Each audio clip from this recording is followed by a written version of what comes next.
Hey, solopreneurs. Welcome back to the Get You Done with Summer. I'm your host, Summer Selva. I'm here to bring you the tools, tips, inspiration you need as a solopreneur to thrive. Once again, I have a very special guest, someone who's a master in the world of executive coaching, public speaking, and storytelling. Yes, I'm talking about none other than SAMUEL Cohen, a powerhouse with 35 years of experience in executive coaching, public speaking, and storytelling mastery. Alan has played so many seriously cool roles like marketing the legendary Harry Potter series at Scholastic and serving as the director of communications for the Broadway League. Oh my goodness.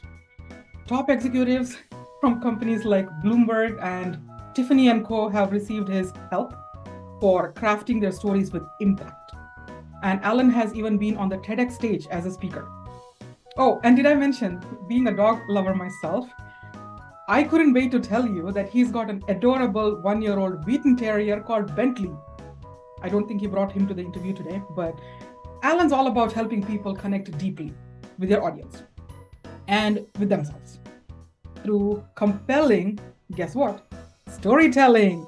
Alan, thank you so much for being here today. Thank you so much for having me. And I have to say that is one of the best introductions anyone has ever given me. Is that because I spoke about your dog? I think so. It was the enthusiasm, and it sounded like me, which is always nice when somebody does your bio and you're like, I think that's me that she's describing. So thank you very much. Thank you for saying that. You're too kind. Let's jump in right away. Okay, because I know that our audience is super curious to know all about you now. Alan, I've got to ask you one thing about all this talk that's going on about storytelling. Any marketer, even me, I talk a lot about storytelling all the time because stories define you, right? Stories connect with people better. So what do you think? What makes a good story and why are you the one to tell it? I love that question. Well, first of all, we are wired to tell stories and to listen to stories. Stories are really what makes us human. And stories have been around since the beginning of time. It's what's our legacy. We create the world through storytelling. What makes a good story is that it is authentic, that it has some sort of a message, and it gives people something to grab onto, where they also can ascribe meaning to that story, that it's relatable, and that it is shared with genuine passion and heart, and that it's true. It's true from the perspective of the storyteller. So why? And I'm often asked this question by speakers who I coach. What do I have to say that hasn't been said before? And I always come back to the idea that there really is nothing new under the sun. Most of those concepts and things that we think are so brilliant have probably been said before by someone, but they've never been said by you. Correct. And so you are the perfect messenger for a story and a theme and a big idea and a concept, because somebody is relating to you and the way that you tell that story.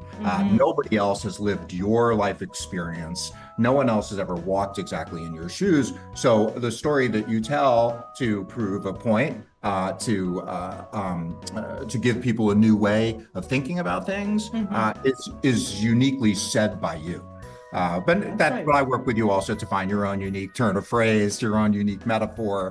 This is why artificial intelligence will never replace us. It can give a structure and a framework, but it hasn't lived our life experience. It didn't talk to the Uber driver that I talked to today. He told me about his family, that lives in India, or his kid and what happened to his kid today in school. So we need to tell our stories in our way and not worry that it isn't new.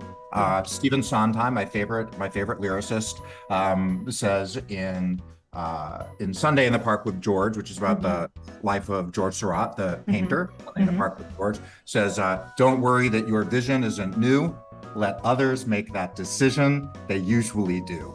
And so I think we need to stop worrying about how others are going to receive something as unique, because it's It comes from you. It comes from us. Yes. That is powerful. AI has not felt our agonies. AI does not feel our gratitudes, and stories shared with a passion. That's something unique to be said about every single person, I think.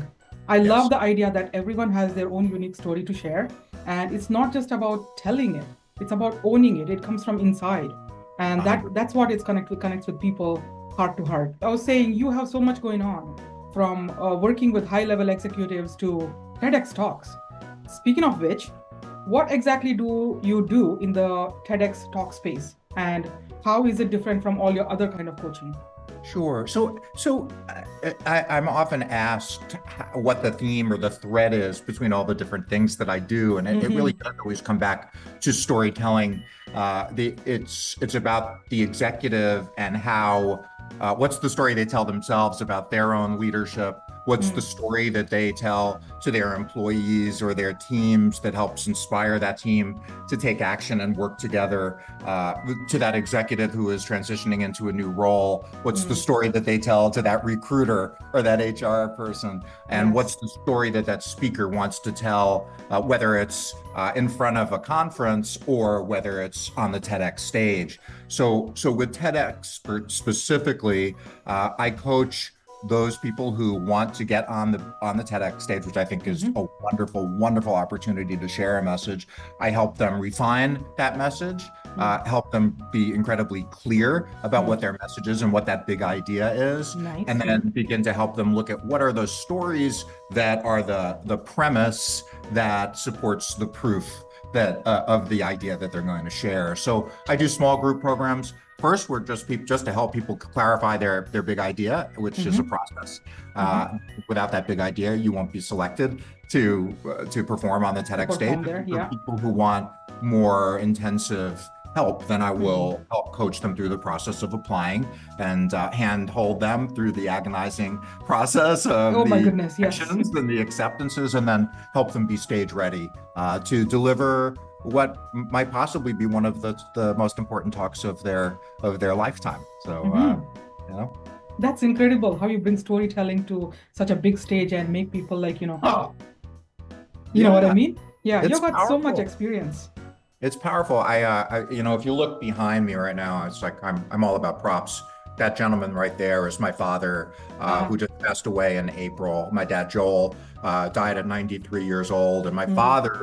my father is one of the best storytellers that I've ever known. He was a journalist and community builder, and at his funeral, I looked around, and there were about 150 people there for the funeral of a 93-year-old man. My father touched so many people, and largely it was because of his ability to connect through storytelling. And so I honor his legacy, my dad Joel, every day through the work that I do, to inspire others to share their stories, which will have impact. My slogan is "Share your story, change the world," and I truly Nice. believe that our story, even if it only affects one person in the room, that person may in turn impact tens of hundreds of thousands of people. We never know, which is why stories save lives, stories change minds, True. stories move mountains, Hmm. stories create movements. Oh my And goodness, yes. so the work that I get to do as a testament to my dad is my legacy. So I have the privilege of doing that every day. I feel your gratitude. I feel your gratitude of being born to such a person. If at my funeral, like half the people show up, well, I wouldn't know, but I would probably, my soul would realize that I've done something that people remember and came to commemorate me for. That's 100%. incredible. That's I mean, incredible. so what a life well lived, and to have brought humor and compassion and Mm. empathy and joy to people by sharing stories, but also my father was one of the things that he taught me was to interview people, to ask questions, Mhm. because that fascinating story is right at your fingertips when Mhm. you choose to pay attention, when you choose to listen and learn, and you just never know. Stories are waiting, they're knocking on your door, Mm. they're waiting for you to open, and it's exciting. So true. And you, like me, you do a lot of things. You are into a lot of things. So I'm kind of wondering, like, I'm curious about something else. You've worked in so many industries. Now, what kind of work you do that really lights you up? Like what makes you jump out of bed every morning and get all excited about coaching someone or doing that particular thing? What is it that lights you up? I love that you asked that question. Actually, my LinkedIn newsletter today was about connecting to purpose. Did you read it by any chance? Not yet. I will. So I think that I like to distinguish hobbies from passions, and so I like to help people find their passion, and whether that's an executive or somebody who I'm doing personal development coaching with, so I have a lot of hobbies. I love to paint. I love to binge watch thrillers. I love to travel, but those aren't necessarily my passions.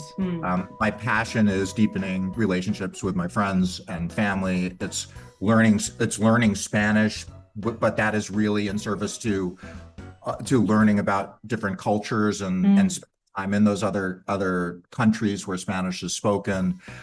It's about being somebody who is committed to social impact and making opportunities available to everyone, regardless of race, creed, sexual orientation. So I'm passionate about that for myself, and I'm passionate about helping others discover that in themselves, because I think we all thrive when we have passion in our lives, passion projects.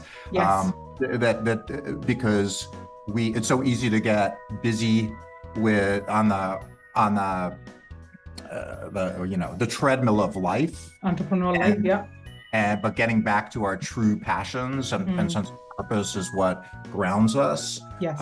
It gives us juice, and then it helps us really be present to all the people who are counting on us and being present for ourselves. So I don't know if I answered your question, but you did sort of, yes. On my mind today. That was what was on my mind today. You sort of did, and when it comes spontaneously out of you, it is normally the truth.